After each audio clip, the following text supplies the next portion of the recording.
So y'all check this out. I literally almost lost everything in my house just because I was trying to make some crab legs for dinner.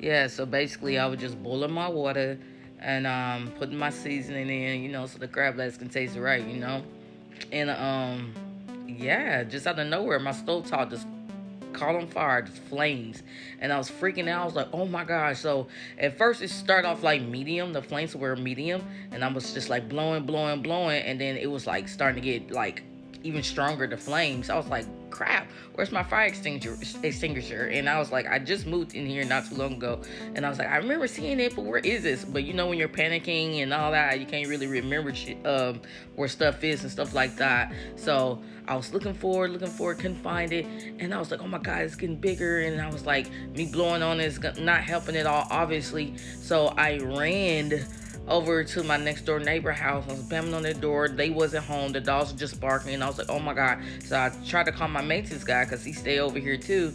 And he didn't answer the phone, and he was like, "Just text me." And I'm trying to text him while I'm running to my other neighbor house to see if I can get some help or if they had their fire extinguisher. And nobody was home, which I understand. It was Saturday, but nobody was home. So I was like, "Great, I'm gonna have to call 911. It's gonna be embarrassing if it end up going out." So I called 911, explained to them what was going on, and she was like, "Is there anyone else in the house?" And I was like, "Well, yeah, it is my son. He's wheelchair bound. So I'm gonna have to go get him if I can't get these flames under control." And she was like, "Okay, we're on our way." So yeah, since the firefighters were on their way, I was like, "Great," but I still had to do something until they got there. And then I went outside to open the door, and I saw my maintenance man literally running towards my house. Thank goodness.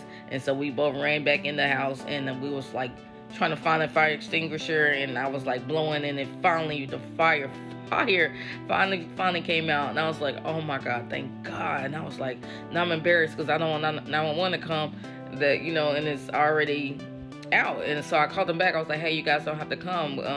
It's died down. The flames are gone." And they was like, "Okay, well, we're gonna come anyway." And I was like, "Oh my God, it's gonna be this whole big scene." Oh my God. And like usually I don't like to I don't like to record during emergencies because I'd be so panicked and trying to, I try to stay calm and do the right things that I'm supposed to do, not recording. But since the fire already, was gone, and I was just like basically embarrassed, like, "Oh my God, my neighbor's gonna be looking at this big fire truck because my stove top caught on fire, all because of crab lights." So yeah, they came. I have a video of them coming. The chief of the fire department and the big fire truck and the ambulance was behind him, to come and put out the flames. Even though I told them they're gone, don't come. I didn't want everybody looking at my house, man. It was just crazy.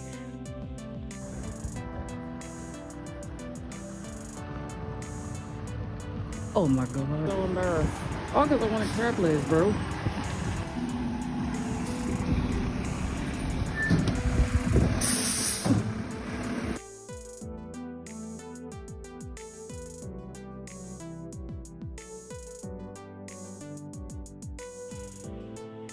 But yeah, basically the fire department, they were really, really cool. They was like just laughing it off. And then when firefighter was like, "Well, did you get to eat your crab legs?" And I was like, "No, I don't even want them now. I put them back in the freezer. I don't want them now. Like, I'm good. I'm just gonna just lay down and go to bed at this point." But yeah, just I want y'all to hear this just to stay safe. And they told me that they're glad that I didn't try to like throw water on the flames, which I know not to do. But I also learned a couple other things while they was here, and they was telling me, "Well, we can pour like baking soda on it or something like that." And then they also said when you do use your fire extinguisher, don't like don't push it towards the flames, push it towards the base, and that's what will stop the fire. Which I didn't know. I never had to experience something like that, so it makes sense that he told me that. But yeah, so just in case you guys don't know that, you have a fire extinguisher and you're trying to like take the fire out, don't just blow it at the fire, do it at the base, because that's what's gonna stop it. But yeah, I'm not sure if I could ever look at crab legs the same, to be honest. But yeah, y'all be safe out here when you're cooking. Always try to stay by your stove when you are cooking. Thank goodness I was by my stove cooking. I always like to try to stay in the kitchen area. And shout out to the fire department, my maintenance man, for helping me and not making me feel embarrassed. They was like, it's okay, we get it. And shout out to God for making everything to be good and safe. All right, y'all. Hope y'all have a great day. Peace.